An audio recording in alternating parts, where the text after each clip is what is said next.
My brother-in-law, Kevin, surprised us by saying, "Truth is, I sold our house." My husband and I were so shocked that we couldn't speak. But the most surprised person was my mother-in-law. She asked why we did that and why we hadn't come to pick her up. My mother-in-law was really upset and started arguing with Kevin to calm down. Kevin tried to explain why he sold the house. "My name is Sandra, and I work from home with my husband, Robert. We loved working from home because we could take breaks whenever we needed. Then, my mother-in-law came to live with us. We were doing fine financially, but she kept asking us why we weren't going out to work.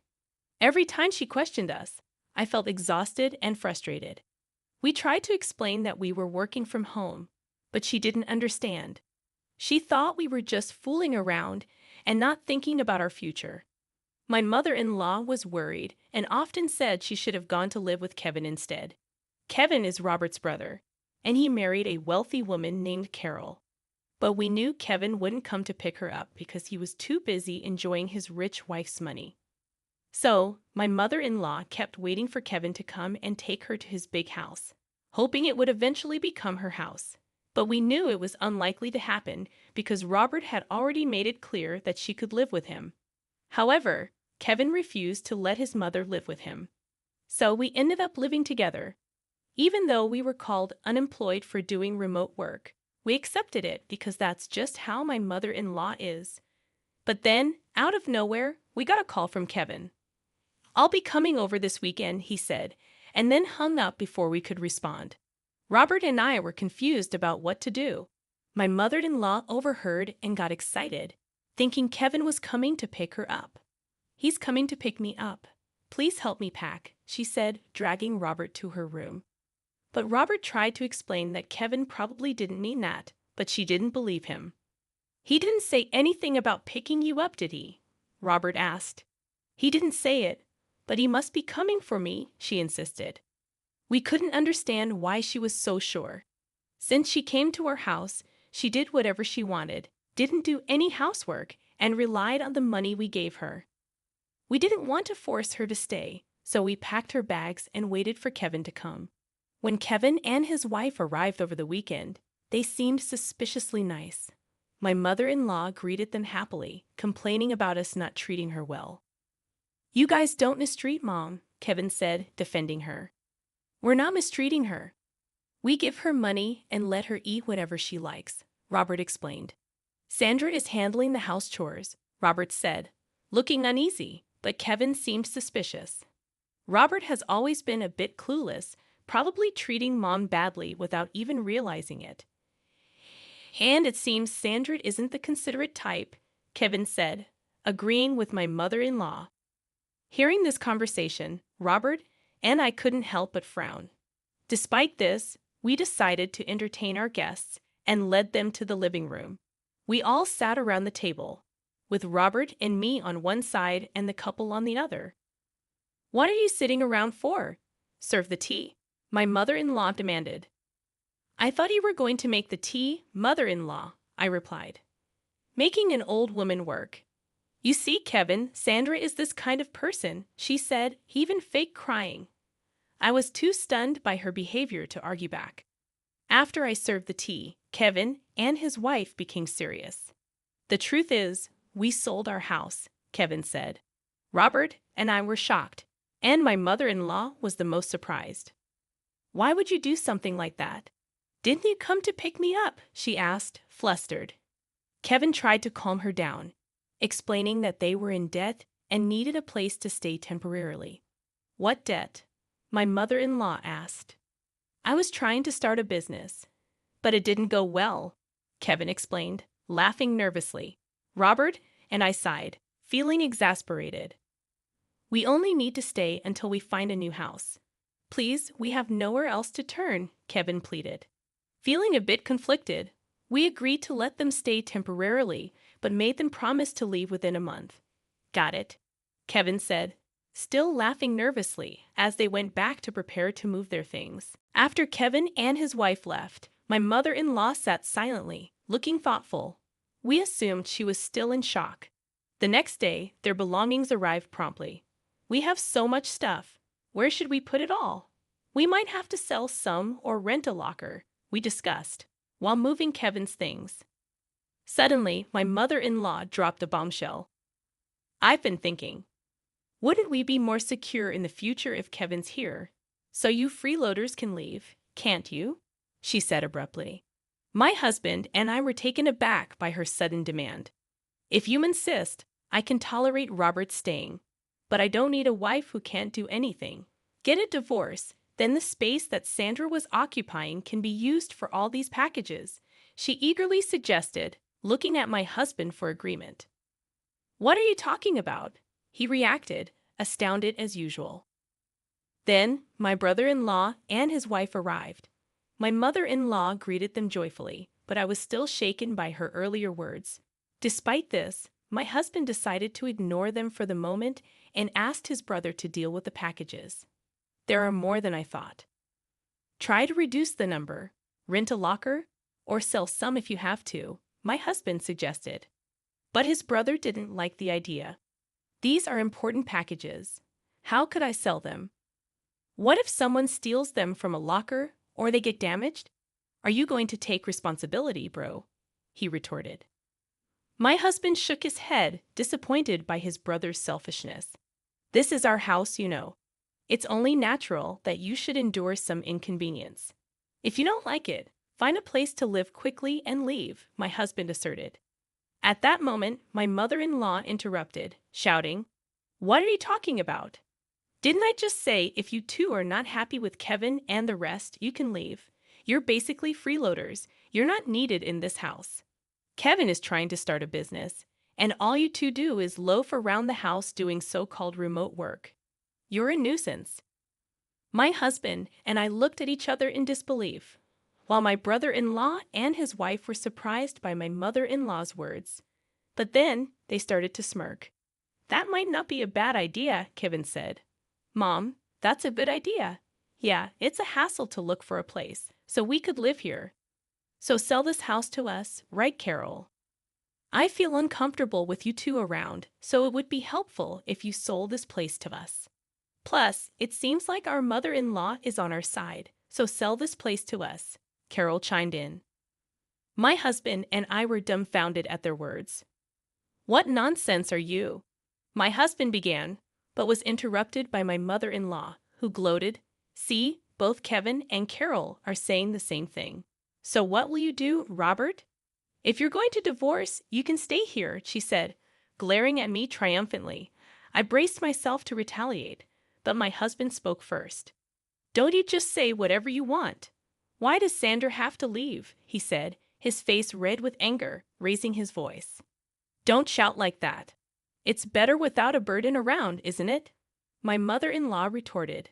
But my husband responded in an exasperated tone. You don't understand anything. This is Sandra's house. At my husband's words, my mother-in-law, brother-in-law, and his wife gasped. My husband continued, adding to the tension. This is the house that Sandra bought for our life together. What? What are you saying? Isn't it the husband's job to buy the house? There's no such rule. Moreover, Sandra covers all of Mom's allowance and living expenses. Sandra said she'd take on that burden because your pension is minimal, and it would be difficult for you to have financial freedom with just that, Robert explained, glaring at his mother-in-law with an intense expression. Despite this, my mother-in-law seemed to disbelieve, looking at me and snickering in disbelief. Unbelievable. Sandra just plays on the computer all day. She doesn't even do housework seriously. Wasn't my allowance coming out of my pension? Otherwise, there's no way Sandra could afford to give me $500 a month, she said. Moreover, my mother-in-law continued, Sandra is the one managing my pension, isn't she? You might have told Robert otherwise, but I'm sure you're dipping into my pension, she accused, puffing up her chest and glaring at me. I glared back, not to be outdone. It's true I've succeeded as a business owner. You're lying? Divorce this lying wife already. You should live here with me and Kevin and Carol. Besides, there's no proof that Sandra's earning money. Here it is, she said, as I pulled out my paycheck and showed it to her. The sight of it left my mother-in-law, Kevin, and his wife slack-jawed. We've not used any of Mom's pensions since she moved in here. If Mom ever wanted to leave, Sandra has been managing it so she could live independently. But instead, Mom, you've been bossing Sandra around, interfering with her work. You're the problem. If you don't like Sandra, you should leave right now, Robert asserted. I don't believe any of this, my mother-in-law insisted. We don't mind if you and Kevin temporarily stay, but some patience should be expected. We didn't want you to live here in the first place. We only agreed because you begged us, Robert said, glaring at Kevin and his wife. Kevin and his wife broke out in a cold sweat, not used to Robert raising his voice. Just kidding. But you sure are earning a lot, huh? I wish you could teach me some business tricks, right, Carol? Robert said, lightening the mood. Well, it's true, we were worried about living with our sister-in-law. It seems like she's a good person after all. Kevin and his wife smiled at each other. But my mother-in-law was unyielding. Don't act so high and mighty. You're just a bum enough, Robert. You should leave too. You should go outside and see how harsh this world can be.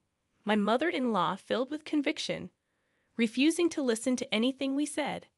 Afterward, Robert and I sighed in disbelief. Interrupting her, I said, well, if that's how you feel, we'll pack our things and move to a new house. You guys will be stuck with a mortgage, but if that's okay with you, don't come crying to us for help. If you insist, mother-in-law will leave, even with a pension. Maintaining your lifestyle will be challenging. But I guess that can't be helped, can it? At our words, my mother-in-law turned beet red and yelled at us to get out. Wait, you can't be serious. We don't have to do that, do we? We protested. Yes, if you two are here, we're safe. Kevin and his wife tried to stop us. But my mother-in-law gave us a fierce look and said, don't you dare talk back, Kevin. You're going to be a CEO, aren't you? I don't mind you using my pension, so just start a company and show us how successful you can become. I'll show you what happens when you defy us. My mother-in-law's words were filled with intensity. Hearing this, we decided it was best to no longer get involved with her or Kevin's family and left the house. Of course, the mortgage on the house remained, but we changed the ownership to Kevin's name. Some time had passed since then. While there was some residual dissatisfaction from that incident, having been free from my mother-in-law's sarcasm, we had resumed our normal routine. Just when we were working from home in our new apartment as usual, my mother-in-law called my husband crying. Kevin has taken my pension and disappeared. He hasn't come back in a week. Carol and I are left alone in the house, and we're in trouble. Please help us, she wept. After my husband calmed my mother-in-law, he asked why Kevin had gone missing.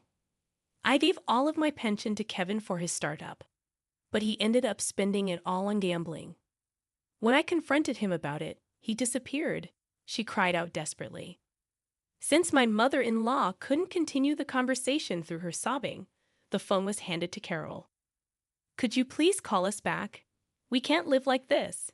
Ever since Kevin failed his startup and sold the house we were living in, our parents have disowned us. My dad won't forgive us for selling that house. We haven't been able to reach either our dad or mom since, Carol pleaded with my husband. At the sight of them, my husband muttered, I knew it, in a disgusted tone. That's unfortunate, but don't involve us. We warned you when we left, didn't we?